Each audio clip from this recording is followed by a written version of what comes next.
യേശു മരിച്ച ആ നിമിഷം ലോകം അതിനോട് പ്രതികരിച്ചു. സമയം ഉച്ചയ്ക്ക് 3 മണിയാണ്. പെസഹ ആഘോഷിക്കാനായിട്ട് വന്ന ആളുകളെ കൊണ്ട് യെരുശലേം നഗരം നിറഞ്ഞിരുന്നു. സൂര്യൻ നന്നായിട്ട് കത്തിജ്വലിച്ച് നിൽക്കേണ്ട സമയമാണ്. പക്ഷേ അതിനു പകരം ദേശം കൂരിരുട്ടുകൊണ്ട് മൂടി. തികച്ചും അമാനുഷികമായ ഒരു ഇരുട്ട് ആ ദേശത്തെ മുഴുവൻ മൂടി. ഇത് കണ്ട ആളുകൾ ഇന്ന് സൂര്യഗ്രഹണം ഉണ്ടാകാൻ ഒരു സാധ്യതയില്ലല്ലോ എന്ന് വിചാരിച്ച് പേടിച്ച് ആകാശത്തേക്ക് നോക്കി. ജനം അങ്ങനെ ഞെട്ടാനുള്ള കാരണം പൂർണ്ണ ചന്ദ്രനുള്ള ദിവസത്തിൽ സൂര്യഗ്രഹണം ഉണ്ടാകാൻ ഒരു സാധ്യതയില്ല. ഇത് വേറെ എന്തോ ആണ് എന്ന് വിചാരിച്ച് എല്ലാവരും ഞെട്ടി. പക്ഷേ അതൊരു തുടക്കം മാത്രമായിരുന്നു. നിമിഷങ്ങൾക്കുള്ളിൽ തന്നെ ഭൂമി കുലുങ്ങാൻ തുടങ്ങി. കല്ലറകൾ പിളർന്നു. ദേവാലയത്തിലെ കൂറ്റൻ കല്ലുകൾ പോലും കുലുങ്ങി. അതിവിശുദ്ധ സ്ഥലത്തിനകത്ത് എന്തോ ഒന്ന് കീറുന്ന ശബ്ദം ജനം കേട്ടു. 60 അടി പൊക്കവും 4 ഇഞ്ച് കട്ടിയുമുള്ള ആ വമ്പൻ തിരശീല മുകളിൽ നിന്ന് താഴേക്ക് രണ്ടായി കീറിപ്പോയി. അതൊരു വലിയ ശബ്ദമായിരുന്നു. യേശു മരിച്ചതിനു ശേഷം സംഭവിച്ച കാര്യങ്ങൾ എത്രമാത്രം ശക്തിയോടെയാണ് സംഭവിച്ചത് എന്ന് ചോദിച്ച കഠിനഹൃദയരായ റോമൻ പട്ടാളക്കാർ വരെ പേടിച്ച് മുട്ടുകുത്തി.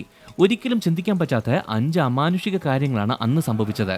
അതിനെക്കുറിച്ച് വിശദമായി നമുക്ക് ഈ വീഡിയോയിൽ നോക്കാം. ഉച്ചയ്ക്കാണത് ആരംഭിച്ചത്. ആ വർഷത്തെ പെസഹ ഉത്സവ സമയത്ത് യെരുശലേമിന് നേരെ മുകളിൽ സൂര്യൻ കത്തി നിൽക്കുമായിരുന്നു. പെസഹ ആചരിക്കാൻ വന്നവർ അവിടെ ഉണ്ടായിരുന്ന മാർക്കറ്റുകളിൽ നിറഞ്ഞിരുന്നു. ആഘോഷത്തിന്റെ ബഹളമായിരുന്നു അവിടെ മുഴുവൻ. പെട്ടെന്നാണ് ആകാശത്തിന് ആരോ ഒരു കർട്ടൻ ഇട്ടതുപോലെ ദേശം മുഴുവൻ പെട്ടെന്ന് ഇരുണ്ടുപോയി. ഒരു മഴക്കാർ വരുമ്പോൾ ഉണ്ടാകുന്ന ആ ഇരുട്ടല്ല, അല്ലെങ്കിൽ വൈകുന്നേരം ആകുമ്പോൾ ഉണ്ടാകുന്ന ആ ഇരുട്ടുമല്ല. നട്ടുച്ച പെട്ടെന്ന് രാത്രിയായതുപോലെ.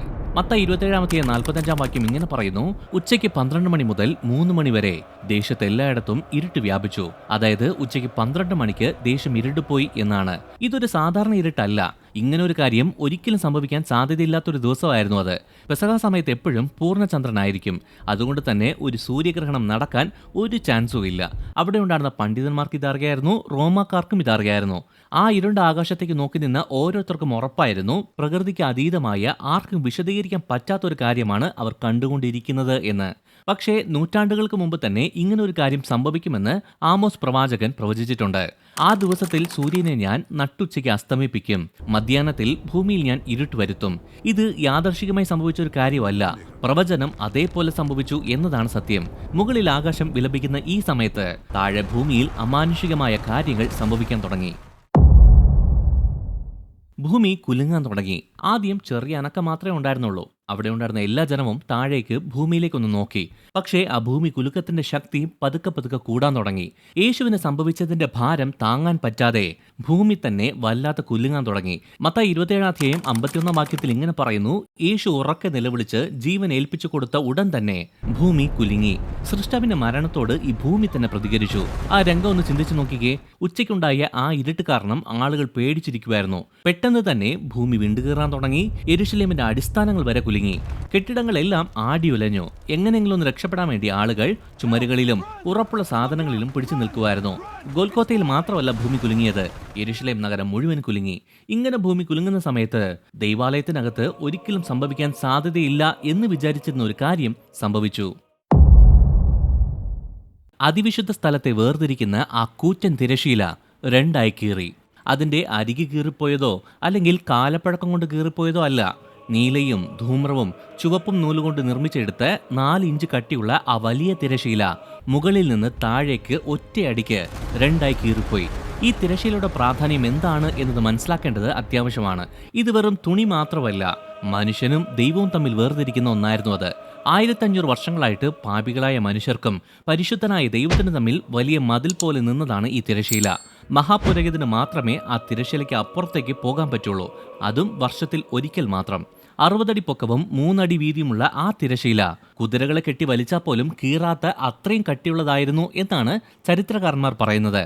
ആ തിരശീല വൃത്തിയാക്കാനായിട്ട് മുകളിലെത്താൻ വലിയ ഏണി തന്നെ വേണമായിരുന്നു. അതായത് ആ തിരശീല അബദ്ധത്തിൽ കീറിപ്പോകുന്ന ഒന്നല്ല, മനുഷ്യന്റെ കൈ കൊണ്ട് നശിപ്പിക്കാൻ പറ്റുന്നതുമല്ല.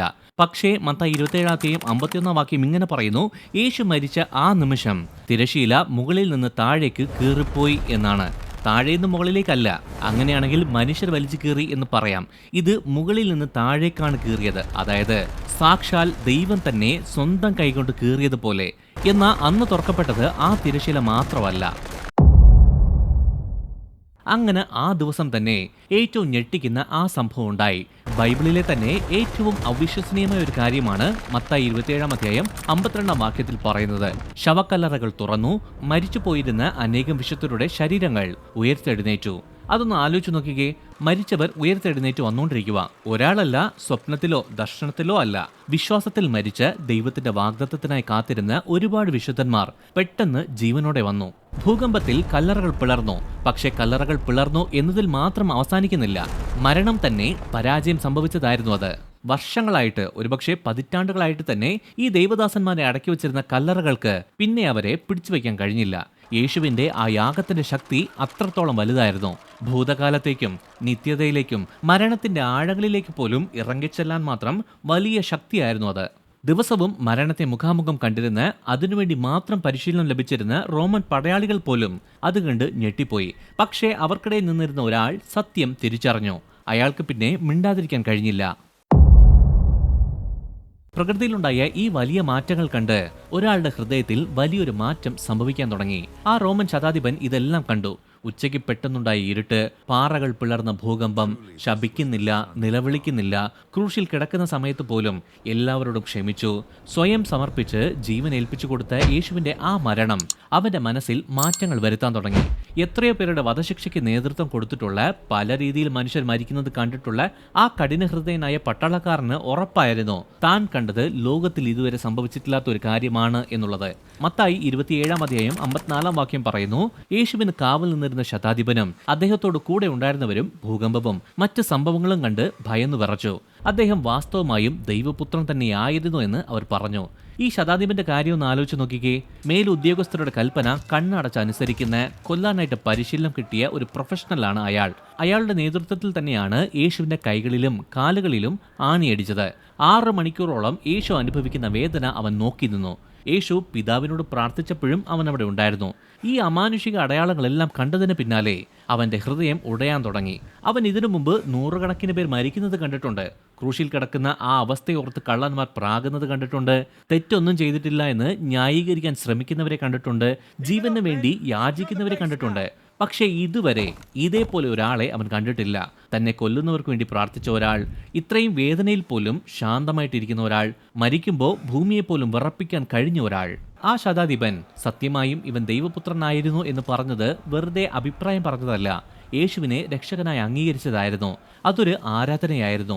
അതിനുശേഷം അവൻ യേശുവിന് വേണ്ടി ജീവിച്ചു എന്നാണ് ചരിത്രം പറയുന്നത്. അവിടുത്തെ മതനേതാക്കൾ, നീ ദൈവപുത്രനാണെങ്കിൽ അടയാളം കാണിക്ക് എന്ന് ചോദിച്ചിട്ടുണ്ടായിരുന്നു. ദൈവം അവർക്ക് ആർക്കും നിഷേധിക്കാൻ പറ്റാത്ത ഇത്രയും വലിയ അത്ഭുതങ്ങൾ കാണിച്ചു കൊടുത്തു. അവർ തെളിവ് ചോദിച്ചു.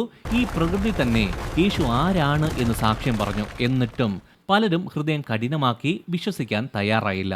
ഈ 5 അടയാളങ്ങൾ ഇന്നും അതേ സത്യത്തിലേക്ക് തന്നെയാണ് വിരൽ ചൂണ്ടുന്നത്, യേശു ദൈവപുത്രനാണ് എന്ന്.